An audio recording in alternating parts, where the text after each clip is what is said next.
ارشاد صاحب، لاہور میں آج جو ہوا ہے یہ احتجاج پھر معاملہ پرتشدد ہو گیا. پولیس کی جانب سے لاٹھی چارج، وکلاء نے بھی جوابی ڈنڈے برسائے، ایس پی صاحب بھی زخمی ہو گئے. یہ نوبت یہاں تک کیوں پہنچی ہے؟ عباس صاحب، یہ کوئی بھی وکلاء ہوں یا کوئی اور بھی طبقہ ہے، اگر اس کی طرف سے کوئی تشدد ہوتا ہے، لا قانونیت ہوتی ہے، قانون کو ہاتھ میں لینے کی کوشش ہوتی ہے، تو اس کی تو ظاہر بات ہے تائید نہیں کی جا سکتی. لیکن ہم یہ دیکھ رہے ہیں کہ جب سے مجسٹریسی کا نظام ختم ہوا ہے اور پولیس اختیارات میں اضافہ ہوا ہے، یہ تصادم، تشدد کے وارداتیں بڑھ گئی ہیں. پہلے یہ ہوتا تھا کہ جو بھی ہم نے دیکھے ہیں 70s میں 80s میں لاکھوں کے جلوس ہوتے تھے، ہزاروں لوگ ہوتے تھے، لیکن تصادم تک نوبت نہیں آتی تھی، کیونکہ مجسٹریٹ جو ہوتا تھا وہ پولیس افسر جو تھے ان کو بھی روکتا تھا اور مظاہرین جو ہوتے تھے ان ساتھ بھی نیگوشیٹ کرتا تھا. اب وہ درمیان میں ایک جو پول کا کردار ہوتا تھا وہ ختم ہو گیا. اب ڈائریکٹ جو پولیس افسر ہوتے ہیں وہ ڈیل کر رہے ہوتے ہیں. اور مجھے سمجھ نہیں آ رہی، ماضی میں ہم نے دیکھا ہے، مشرف کا دور بھی دیکھا ہے، مشرف کے دور میں کتنے زیادہ واقعات ہوئے تشدد کے، چند ہی ہوئے ہیں، حالانکہ وہ ایک فوجی راج تھا اور اس کے اقتدار خطرے میں پڑ چکا تھا، اور وکلاء بھی بڑے چارج تھے، لوگ بھی ان کے ساتھ تھے، جلوس بھی بڑے بڑے ہوتے تھے، لیکن تصادم کی نوبت بہت کم آئی، بہت زیادہ نہیں آئی. یہ ایک جلوس نکلتا ہے، چند کتنے لوگ ہوں گے، 500 600 800، اس سے زیادہ وکلاء تو نہیں ہوگے، 1000 کر لیں، اور تشدد شروع ہو جاتا ہے. تو پولیس کی یا تو جو ٹریننگ ہے اس میں کہیں خامی ہو گئی ہے، یا ان کو تشدد لاٹھی چارج کے علاوہ کوئی کام ہی نہیں ہے. وکلاء عدالتی احاطے میں جانا چاہتے ہیں، ٹھیک ہے، وہ وکلاء روزانہ جاتے ہیں، وہ اگر وہاں کوئی ایسا کام کرنا چاہتے ہیں جو مسائل کھڑے کر سکتا ہے، یا چیف جسٹس نے یا رجسٹرار نے پولیس سے کہا ہے کہ جی ان کو روکیں، تو اس کا طریقہ کار یہ نہیں ہے کہ آپ مذاکرات کریں. وکلاء جو ہیں اس سے زیادہ تو قانون کوئی نہیں جانتا. آپ ان سے مذاکرات کریں، ان سے بات کریں، ان کو قائل کریں، ان کا کوئی ڈیلیگیشن بنائیں، انہیں کہیں جی ٹھیک ہے، آپ 5 لوگ 8 لوگ 10 لوگ لیں، ہم آپ کی ملاقات کروا دیتے ہیں. یہ بھی تو طریقہ ہو سکتا ہے نا. مریم صاحبہ نے یہ بیان اس وقت جاری کیا جب یہ تصادم ہو چکا تھا.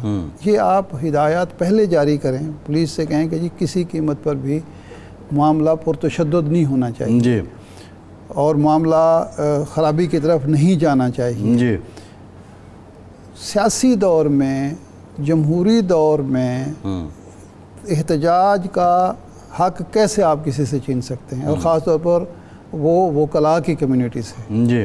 ہاں، قانون کو اگر وہ ہاتھ میں لیں تو آپ اس کے لیے بھی پہلی کوشش آپ کی یہ ہونی چاہیے کہ یہ نوبت نہ آئے، اگر آ گئی ہے تو پھر بھی تشدد کا راستہ اختیار نہ کریں.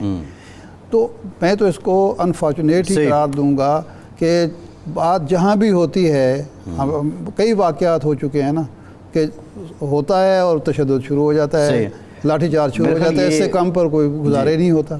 لاہور ایک حساس شہر ہے، صوبائی دارالحکومت ہے، میڈیا ہے، یہاں ساری دنیا کی نظر تحریکوں کا گڑھ ہے.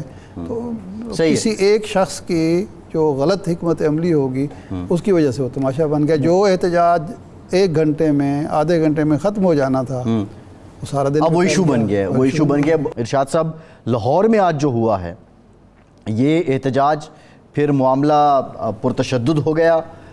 پولیس کی جانب سے لاٹھی چارج، وکلاء نے بھی جوابی ڈنڈے برسائے، ایس پی صاحب بھی زخمی ہو گئے. یہ نوبت یہاں تک کیوں پہنچی ہے؟ عباس صاحب، یہ کوئی بھی وکلاء ہوں یا کوئی اور بھی طبقہ ہے، اگر اس کی طرف سے کوئی تشدد ہوتا ہے، لا قانونیت ہوتی ہے، قانون کو ہاتھ میں لینے کی کوشش ہوتی ہے، تو اس کی تو ظاہر بات ہے تائید نہیں کی جا سکتی. لیکن ہم یہ دیکھ رہے ہیں کہ جب سے مجسٹریسی کا نظام ختم ہوا ہے اور پولیس اختیارات میں اضافہ ہوا ہے، یہ تصادم، تشدد کے وارداتیں بڑھ گئی ہیں. پہلے یہ ہوتا تھا کہ جو بھی ہم نے دیکھے ہیں 70s میں 80s میں لاکھوں کے جلوس ہوتے تھے، ہزاروں لوگ ہوتے تھے، لیکن تصادم تک نوبت نہیں آتی تھی، کیونکہ مجسٹریٹ جو ہوتا تھا وہ پولیس افسر جو تھے ان کو بھی روکتا تھا، اور مظاہرین جو ہوتے تھے ان کے ساتھ بھی نیگوشیٹ کرتا تھا۔ اب وہ درمیان میں ایک جو پل کا کردار ہوتا تھا وہ ختم ہو گیا۔ اب ڈائریکٹ جو پولیس افسر ہوتے ہیں وہ ڈیل کر رہے ہوتے ہیں، اور مجھے سمجھ نہیں آ رہی، ماضی میں ہم نے دیکھا ہے، مشرف کا دور بھی دیکھا ہے، مشرف کے دور میں کتنے زیادہ واقعات ہوئے تشدد کے، چند ہی ہوئے ہیں، حالانکہ وہ ایک فوجی راج تھا اور اس کے اقتدار خطرے میں پڑ چکا تھا، اور وکلاء بھی بڑے چارج تھے، لوگ بھی ان کے ساتھ تھے، جلوس بھی بڑے بڑے ہوتے تھے، لیکن تصادم کی نوبت بہت کم آئی، بہت زیادہ نہیں آئی۔ یہ ایک جلوس نکلتا ہے، چند کتنے لوگ ہوں گے، 500 600 800، اس سے زیادہ وکلاء تو نہیں ہوگے، 1000 کر لیں، اور تشدد شروع ہو جاتا ہے۔ تو پولیس کی یا تو جو ٹریننگ ہے اس میں کہیں خامی ہو گئی ہے، یا ان کو تشدد لاٹھی چارج کے علاوہ کوئی کام ہی نہیں ہے۔ وکلاء عدالتی احاطے میں جانا چاہتے ہیں، ٹھیک ہے، وہ وکلاء روزانہ جاتے ہیں، وہ اگر وہاں کوئی ایسا کام کرنا چاہتے ہیں جو مسائل کھڑے کر سکتا ہے، یا چیف جسٹس نے یا رجسٹرار نے پولیس سے کہا ہے کہ جی ان کو روکیں، تو اس کا طریقہ کار یہ نہیں ہے کہ آپ مذاکرات کریں۔ وکلاء جو ہیں اس سے زیادہ تو قانون کوئی نہیں جانتا، آپ ان سے مذاکرات کریں، ان سے بات کریں، ان کو قائل کریں، ان کا کوئی ڈیلیگیشن بنائیں، انہیں کہیں جی ٹھیک ہے آپ 5 لوگ 8 لوگ 10 لوگ لیں، ہم آپ کی ملاقات کروا دیتے ہیں۔ یہ بھی طریقہ ہو سکتا ہے نا۔ مریم صاحبہ نے یہ بیان اس وقت جاری کیا جب یہ تصادم ہو چکا تھا۔ یہ آپ ہدایات پہلے جاری کریں، پولیس سے کہیں کہ جی کسی قیمت پر بھی معاملہ پرتشدد نہیں ہونا چاہیے، اور معاملہ خرابی کی طرف نہیں جانا چاہیے۔ سیاسی دور میں، جمہوری دور میں احتجاج کا حق کیسے آپ کسی سے چھین سکتے ہیں، اور خاص طور پر وہ وکلاء کی کمیونٹی سے؟ ہاں، قانون کو اگر وہ ہاتھ میں لیں تو آپ اس کے لیے بھی پہلی کوشش آپ کی یہ ہونی چاہیے کہ یہ نوبت نہ آئے، اگر آ گئی ہے تو پھر بھی تشدد کا راستہ اختیار نہ کریں۔ تو میں تو اس کو انفارچونیٹ ہی قرار دوں گا کہ بات جہاں بھی ہوتی ہے، کئی واقعات ہو چکے ہیں نا کہ ہوتا ہے اور تشدد شروع ہو جاتا ہے، لاٹھی چارج شروع ہو جاتا ہے، اس سے کم پر کوئی گزارے نہیں ہوتا۔ لاہور ایک حساس شہر ہے، صوبائی دارالحکومت ہے، میڈیا ہے، یہاں ساری دنیا کی نظریں، تحریکوں کا گڑھ ہے، تحریکوں کا گڑھ ہے۔ تو کسی ایک شخص کی جو غلط حکمت عملی ہوگی اس کی وجہ سے وہ تماشا بن گیا۔ جو احتجاج 1 گھنٹے میں آدھے گھنٹے میں ختم ہو جانا تھا، وہ سارا دن اب وہ ایشو بن گیا ہے، وہ ایشو بن گیا۔